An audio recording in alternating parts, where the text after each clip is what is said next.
को deputy mayor चुना गया है, तो लाजमी है जिस तरीके से 8 पार्षदों में से 2 भाजपा के पार्षद थे जो जीतकर भाजपा की टिकट से जीत उनको दर्ज हुई थी, लेकिन वो भी कहीं ना कहीं यहाँ से नदारत नजर आए। तो ऐसे में कहीं ना कहीं संगठन उन पर क्या कार्रवाई करता है ये देखने वाली बात होगी। लेकिन जिस तरीके से निर्दलीय पार्षदों ने जब भाजपा में आस्था जताई तो उन्होंने जरूर भाजपा के पक्ष में वोट किया और उसका नतीजा ये है कि अब दोनों प्रत्याशी भाजपा कर जीतकर सामने आए हैं। चविष्का, बिल्कुल, मैं रीमा चौहान के बारे में भी आपसे जानना चाहूंगी। पहली बार ही चुनाव जीता उन्होंने, अब डिप्टी मेयर बन गई हैं, कैसी शख्सियत उनकी?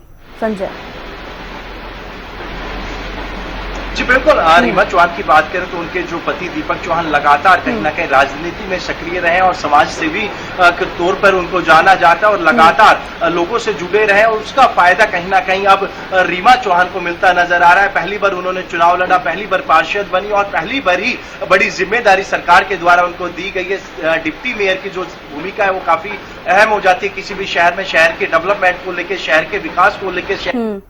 इस तरीके की चुनौतियां उनको दूर करने के लिए लोगों की समस्या कहीं ना कहीं कद अब रीमा चौहान को दिया गया। कहीं ना कहीं उनकी पति की जो मेहनत थी वो कहीं ना कहीं अब रंग लाई और रीमा चौहान को उसका जो ताज अब वो पहनाया गया। और जल्दी जिस तरीके से कैबिनेट मंत्री ने भी साफ कहा है कि तमाम टीम मिलकर काम करेगी और समय समय पे कहीं ना कहीं ये भी हम बात करें, कैबिनेट मंत्री राव नरवीर सिंह वो भी लगातार लोगों को मार्गदर्शन करते हुए नजर आएंगे। साफ तौर पर गुरुग्राम का दूसरा नगर निगम मानेसर और मानेसर के अंदर जो भी विकास कार्य हैं जी संजय, बिल्कुल रीमा चौहान का हमने जिक्र किया, प्रवीण यादव का मैं जिक्र कर लेती हूँ। निर्दलीय वो चुने गए पार्षद और उसके बाद वो बीजेपी में शामिल होते हैं। बीजेपी की तरफ से अब अगर हम कहें कि जीत हुई है तो क्या ये भी वजह मानी जा रही है कि एक तरफ रीमा चौहान जो कि बीजेपी से ही जीती थी, पार्षद बनी थी, उनको डिप्टी मेयर बना दिया गया और इसके अलावा जो निर्दलीय जीते थे प्रवीण यादव वो बीजेपी में शामिल हुए, फिर उनको सीनियर डिप्टी मेयर बना दिया गया। तो क्या ये वजह भी हो सकती है कि कुछ जो बीजेपी के पार्षद है वो भी नाराज नजर आ रहे हैं?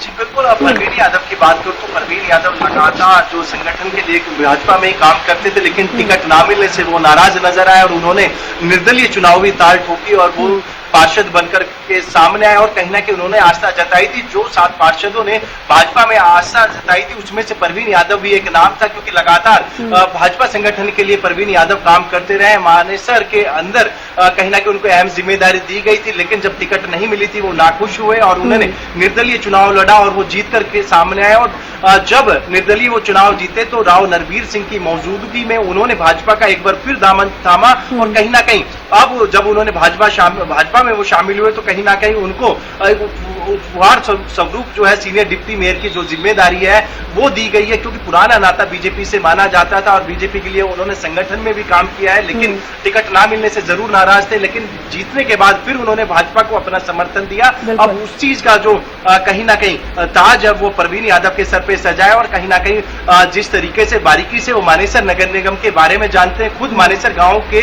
निवासी रहे, तो भली बात ही कहीं ना कहीं मानेसर नगर निगम की छोटी छोटी बारीकी कोई समस्या हो या फिर मानेसर के विकास कार्यों जिन पे कहीं ना कहीं अभी जो विकास कार्य का जो पहिया वो थमा हुआ है, वो कहीं ना कहीं अब पूरी टीम तैयार हुई तो जल्द ही अब विकास कार्य जल्द पूरे होते नजर आएंगे। चलिए, बेहद शुक्रिया संजय जुड़ने के लिए और तमाम जानकारी देने के लिए।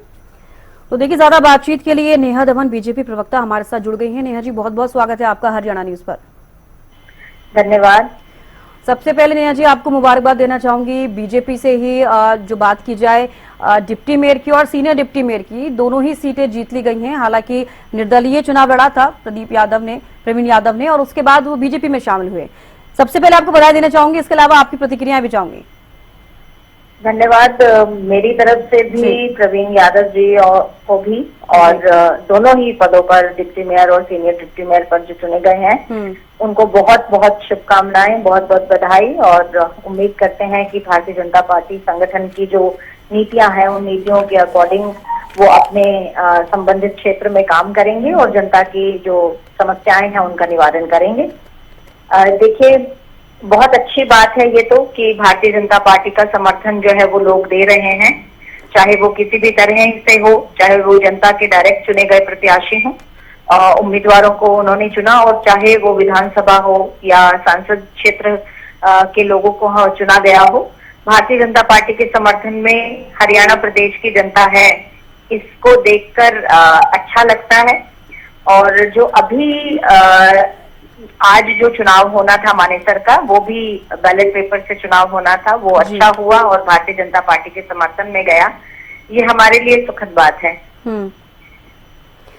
बिल्कुल सुखद बात है, क्योंकि इससे पहले अगर नगर निगम का जिक्र किया जाए, जब चुनाव हुए थे तो बीजेपी की वहां से हार हुई, निर्दलीय वहां से चुनाव जीते थे, तो कहीं ना कहीं अब बीजेपी को भी लग रहा था कि इस बार नगर निगम का जो, अगर हम बात करें मानेसर नगर निगम को जीतना बेहद जरूरी हो जाता है। नेहा जी। जी बिल्कुल, क्योंकि गुरुग्राम से लगता क्षेत्र है और आपको भी मालूम है कि हरियाणा प्रदेश की जो रीढ़ की हड्डी है, वो अगर क्षेत्र कोई एरिया माना जाता है तो वो फरीदाबाद, गुरुग्राम, जो दिल्ली एनसीआर का एरिया है वो माना जाता है, जिसमें मानेसर भी इंक्लूड है। और औद्योगिक दृष्टि से और कारोबार की दृष्टि से और हरियाणा प्रदेश में सबसे ज्यादा रेवेन्यू जनरेशन की जो बात है वो इन्हीं दिल्ली एनसीआर के क्षेत्र से आती है। तो उसके लिए मानेसर में भी नगर निगम में भाजपा का समर्थन होना बहुत जरूरी है, भाजपा का नेतृत्व होना बहुत जरूरी रहता है। देखिए, जो मानेसर का नगर निगम है उसमें लगभग 20 पार्षद चुने जाते हैं। तो 20 पार्षदों के द्वारा जो मानेसर के विकास के लिए कार्य किए जाएंगे, वहां पर चाहे स्वच्छता की बात हो, चाहे वहां के जो गलियों का निर्माण है या अन्य जो समस्याएं हैं, पेयजल, पीने के पानी से संबंधित समस्याएं हैं, शौच से संबंधित समस्याएं हैं, उन सबको दूर करने के लिए ये क्षेत्र जो है जरूरी है। क्योंकि औद्योगिक क्षेत्र में अगर समस्याएं कम होंगी, उस एरिया में के लोग संतुष्ट होंगे, तो हरियाणा प्रदेश के विकास के लिए भी अच्छा काम हो पाएगा। ये जरूरी रहता है। बिल्कुल नेहा जी, लेकिन ये भी मैं जिक्र करना चाहूंगी कि मानेसर डिप्टी मेयर चुनाव से पहले राव इंद्रजीत और राव नरबीर के बीच में भी काफी आर पार की लड़ाई देखी गई थी। हालांकि उस समय तो तस्वीरें साफ नहीं हो पा रही थी कि दोनों सीटों पर बीजेपी की जीत होगी या नहीं, लेकिन अब तो तस्वीरें साफ हो गई। लेकिन इस बीच जो ये खींचातानी चली, उसको लेकर आपकी प्रतिक्रिया चाहूंगी। देखिए, कुछ भी बात हो, मुझे लगता नहीं है कि ये कोई संगठन के विषय को लेकर बात है। आपसी जो बातचीत है, मुझे भाजपा के जितने भी वरिष्ठ नेता हैं, मैं एक बात जरूर कहूंगी कि किसी भी विषय को लेकर मतभेद जरूर हो सकता है, लेकिन हमारे बीच में मनभेद नहीं है। सबका मत अलग अलग हो सकता है, कोई किसी के पक्ष का व्यक्ति हो सकता है, कोई किसी के विपक्ष का व्यक्ति हो सकता है, लेकिन संगठन की मजबूती के लिए प्रत्येक व्यक्ति काम करता है, चाहे वो किसी भी व्यक्ति के समर्थन का व्यक्ति चुना गया हो या उच्च पद पर रहे, चाहे जैसे कोई भी डिप्टी मेयर पद पर चुना गया हो, किसी भी पक्ष का व्यक्ति वो हो सकता है। लेकिन भारतीय जनता पार्टी की नीतियों को फॉलो करने वाला होगा, संगठन को मजबूती देने वाला व्यक्ति होगा। ये जरूर मैं यहाँ पर कहूंगी कि हमारे मतभेद हो सकते हैं, किसी भी दो व्यक्तियों के अलग अलग मत हो सकते हैं, लेकिन मनभेद नहीं है। संगठन के प्रति सबकी जो रुचि है, सबका जो कर्तव्य है, वो चाहे वो राव इंद्रजीत जी हों, चाहे राव नरबीर जी हों, दोनों ही बहुत अपनेपन से और अपने मन से संगठन के लिए काम कर रहे हैं। लेकिन नेहा जी, बिल्कुल, लेकिन इस बात को झुटलाया नहीं जा सकता है कि दोनों के बीच में काफी खींचतान जरूर देखी गई थी। जब इस चुनाव का ऐलान हुआ तो और कहा गया था कि डिप्टी मेयर और सीनियर डिप्टी मेयर को लेकर चुनाव होगा। हालांकि फिलहाल तमाम तस्वीरें साफ हो चुकी हैं।